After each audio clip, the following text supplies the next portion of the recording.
Ce dimanche, au Mont-Cascade, des centaines de marcheurs vont se rassembler pour bien plus qu'un simple défi sportif. Ils vont participer à la 11e édition du défi Chaîne de vie, un mouvement porteur d'éducation, mais surtout d'espoir. Et parmi eux, Nicolas Tremblay, un enseignant engagé de la région, qui va marcher en mémoire d'Antoine, un petit garçon de 18 mois, dont le don d'organes a sauvé des vies. Aussi porte-étendard du défi. Il est avec nous ce soir en studio pour en parler. Bonsoir. Bonsoir. Merci d'avoir accepté l'invitation. Ça me fait plaisir. Ça fait depuis 2018 que vous faites vivre ce programme-là à travers vos élèves. Pourquoi c'est important pour vous de vous impliquer? Bien, en fait, vous l'avez, puis j'ai eu une bouffée d'émotion quand vous avez parlé d'Antoine. Ça vient toujours me chercher. Moi, j'ai vu ces parents-là faire un sacrifice incroyable avec leur enfant qui avait 18 mois à ce moment-là. Puis on ne peut pas savoir quel était le souhait d'Antoine. On ne le savait pas. Puis c'est beaucoup là ça, c'est beaucoup sur l'éducation au consentement, en parler à nos proches. Parce que si l'impensable se produit, bien, tout ce qui peut alléger la peine de nos proches, bien, il faut s'en servir. Fait que si on dit aux gens autour de nous qu'est-ce qu'on veut, bien, quand arrive ce moment-là qu'on ne veut jamais vivre, bien, au moins, ce petit poids-là, on l'a enlevé. C'est ça, justement, qui vous a fait dire « je m'implique ». Oui, parce que je l'ai vu, moi, à quel point ça peut être déchirant, puis je me disais, bon, ben moi, je peux peut-être faire ma petite part, puis c'est ma façon à moi de perpétuer un petit peu c'est l'immense sacrifice qu'Antoine a fait malgré lui.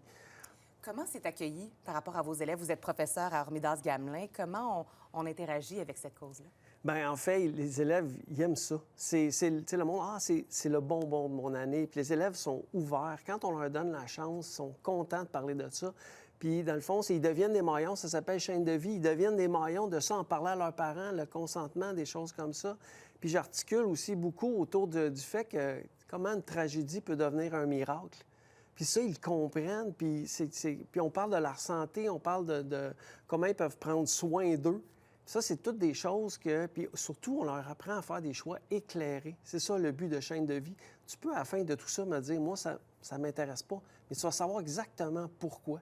Puis ça, je trouve ça, fait qu'on éduque, on leur apprend à faire des choix, on leur apprend à faire des choix basés sur des faits. Puis toute cette discussion-là, bien, on le sait que les dons d'organes, c'est pas évident. C'est 1 de tous ceux qui décèdent, c'est 1 qui réussissent à faire le don d'organes. Donc, chaque personne qui réussit, parce que quand on arrive à la fin, moi, j'ai beau avoir signé ma carte ou vous avez signé votre carte, mais c'est votre famille qui va décider. Puis quand on arrive devant ça, faire ce choix-là, le choix ultime, c'est difficile. Fait que si, moi, mes enfants, ils le savent, c'est une chose qu'ils n'auront jamais à s'inquiéter. Ils savent exactement c'est quoi mon choix, puis c'est ça qu'on essaie de faire à Chaîne de vie.